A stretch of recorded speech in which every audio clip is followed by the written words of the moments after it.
She laughed in a group call with her friends and said, "He's not ugly, he's just forgettable. If I left, he'd probably write me a poem instead of getting angry."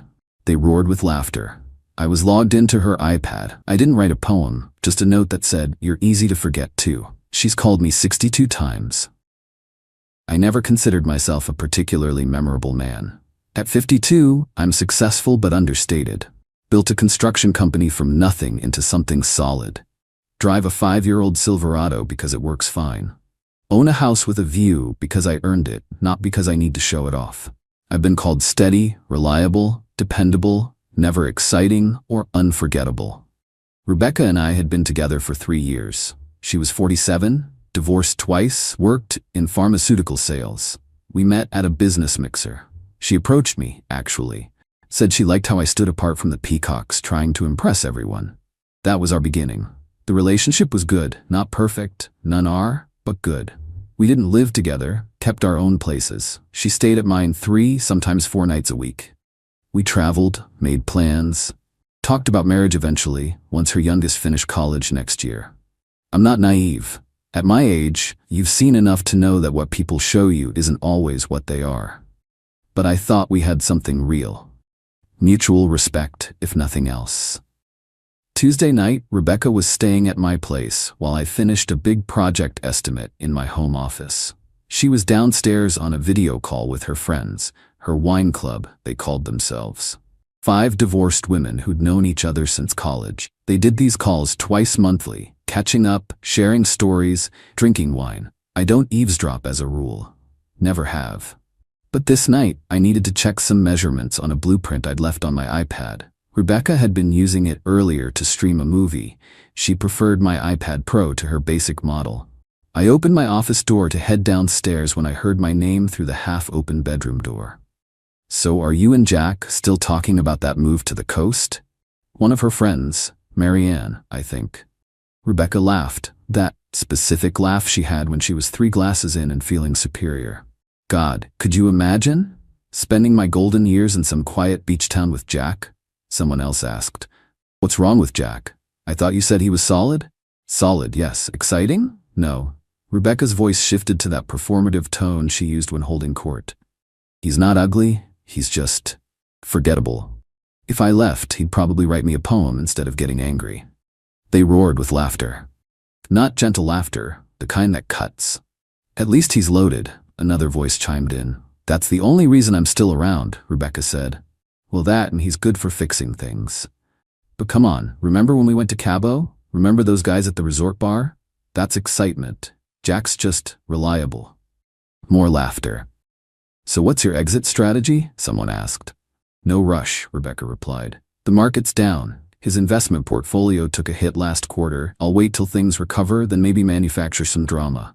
He'll either propose to keep me, which means half his assets eventually, or he'll do his sad, dignified exit. Either way, I win. I stood there, iPad forgotten in my hand, blood rushing in my ears. 3 years, vacations, meeting her children, planning a future. And I was just an ATM with a toolbox to her. I've been angry many times in my life. When my first business failed, when my brother died too young, when clients tried to cheat me. But this wasn't anger, this was clarity. Quietly, I went back to my office and closed the door. I pulled up the iPad, still logged into my Apple ID, which Rebecca had used to download movies, but she had logged into her own accounts, email, social media, banking app, all accessible. I'm not proud of what I did next, but I'm not ashamed either. I spent the next hour looking through her digital life. The Cabo trip she mentioned happened 6 months ago when she told me she was at a sales conference in Phoenix. Credit card statements showed room charges for 2 at an oceanfront resort. Photos she'd never shared with me showed her with a man I didn't recognize. There were others. Weekend girls' trips that weren't. Text messages with her friends about various men. Mockery of things I'd said or done. Financial discussions of my worth. Literal spreadsheets estimating my net worth and projected earnings. All while I thought we were building something. I didn't slam doors. Didn't break things. Didn't even raise my voice. Men my age have learned that true power lies in control. Not of others, but of yourself. I waited until her call ended, heard her pour another glass of wine. Then I walked downstairs, iPad in hand. Good call? I asked. Just the usual, she said, smiling. The girl's being dramatic, nothing interesting. I nodded. I need to check something in the garage. Would you grab my reading glasses from upstairs? When she went up, I took the suitcase she'd brought for the 3-night stay and placed it by the front door. I wrote a note on a piece of paper from my desk. Simple, direct. You're easy to forget too. I left it on the kitchen counter beside her wine glass, then went to the garage and shut the door. 20 minutes later, I heard her call my name, then again, louder, then the sound of her reading the note. The garage has a separate exit. I took it, got in my truck, and drove to the 24-hour diner where I drafted my first business plan 20 years ago. Ordered coffee. Black. Turned off my phone. The next morning, I drove to my office and called a locksmith to change the house keys. Called my attorney to review Rebecca's access to any of my accounts or property. Called my assistant to clear my schedule for the day.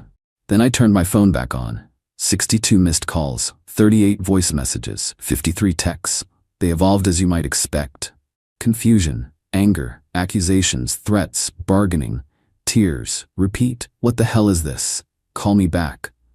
You can't just throw away 3 years over nothing. I'm calling a lawyer. You can't just put my things outside. Please, Jack, it was just stupid wine talk. I'm sorry. Please call me. I didn't mean any of it. I love you. We can fix this.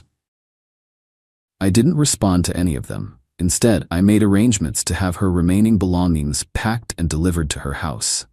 I sent a single email detailing when the delivery would arrive and that any further communication should go through my attorney. The weekend after I left Rebecca, I drove up to my cabin in the mountains. It's nothing fancy, 3 rooms and a deck overlooking the valley. I bought it 15 years ago as a refuge from the world.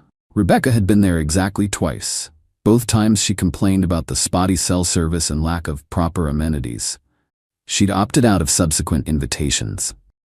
Now I sat on that deck with a glass of bourbon, watching the sunset paint the mountains gold. My phone was off. The only sounds were wind through the pines and an occasional eagle's cry. I thought I'd feel devastated, betrayed, broken. Instead, I felt unnervingly calm. I spent 3 days there, split firewood, hiked old trails, slept better than I had in months. When I finally turned my phone back on, there were another 40-some calls and over 60 texts. I deleted them all without reading. Back in the city, I threw myself into work. We were bidding on a major hospital renovation, the kind of project that could expand our business significantly. I worked 14-hour days, focusing on details, refining estimates, meeting with potential subcontractors. My employees noticed the intensity, but knew better than to ask questions. 2 weeks passed. The calls continued, but grew less frequent. She showed up at my office once, but security didn't let her pass the lobby. She sent mutual friends who suddenly remembered my existence. The only response I gave anyone, "It didn't work out, I wish her well." A month later, my business partner Frank finally cornered me after a meeting. "You've got to talk about it, Jack. You can't just shut down." I looked at him. My friend of 30 years who'd seen me through a divorce, business failures, rebuilding, everything. "I'm not shut down. I'm moving on. She's telling people you had some kind of breakdown, overreacted to a joke, making you sound unstable." I shrugged. People who matter know better. "So what really happened?" I showed him screenshots I'd taken that night. The trip receipts, the messages about me, the financial calculations. He read in silence, then looked up. "Jesus, Jack. Some lessons come later in life than we'd like," I said. We landed the hospital contract, the largest in our company's history. The work consumed me in the best possible way, complex problems with concrete solutions. My kind of challenge. Rebecca tried a new approach. She sent a letter to my home address, 10 pages handwritten. I recognized the expensive stationery she preferred. I returned it unopened, with address unknown written across the envelope. Another month passed. My phone still rang occasionally with her number, but I'd forgotten what the ringtone for her calls even sounded like. I accepted a project on the coast, that beach town I'd talked about. Bought a small property there as an investment. One evening, as I was leaving a restaurant alone, I heard her voice calling my name in the parking lot. I kept walking to my truck. "Jack, please," she said, closer now. "Can we just talk, like adults?" I turned. She looked smaller somehow, less certain. 3 years, Jack. Doesn't that deserve at least a conversation? I studied her face. Once I'd found it beautiful. Now I just felt nothing. The person I thought you were deserved a conversation, I said quietly. The person you actually are doesn't. It was just talk. Stupid wine talk? Don't you ever say things you don't mean? Not about someone I claim to love. She stepped closer. I made a mistake. People make mistakes. A mistake is forgetting an anniversary. Calculating someone's financial worth while planning to leave them is a character revelation. Tears formed in her eyes. What can I do to fix this? I reached for my keys. Nothing. That's the point. So you're just gonna throw away 3 years? Pretend they never happened? Pretend I never mattered? I opened my truck door. You know what's funny, Rebecca? I'm not angry anymore. I'm not even hurt. You were right about one thing that night. I am forgettable to you. The difference is, I've realized you're forgettable to me too. I got in my truck and drove away. Didn't look in the rearview mirror. That was 6 months ago. I've since expanded the business to that coastal town, bought a house overlooking the water, have dinner once a week with a retired architect who's designing my next project. She's intelligent, independent, and genuine. We're taking things slowly. Rebecca still calls occasionally. The number shows up on my screen, but I couldn't tell you what the ringtone sounds like. I've forgotten it, just like I've forgotten the sound of her laughter or the feeling of betrayal. Some people think getting older means accepting less, settling for what you can get. I've learned it actually means demanding more authenticity, more respect, more truth. I don't need to be unforgettable to everyone, just to the right someone. And they to me. Sometimes the best revenge isn't making a big scene or destroying someone's life. Sometimes it's simply proving them wrong in the quietest way possible, then moving on to build something better. That note, "You're easy to forget too," wasn't just a comeback line.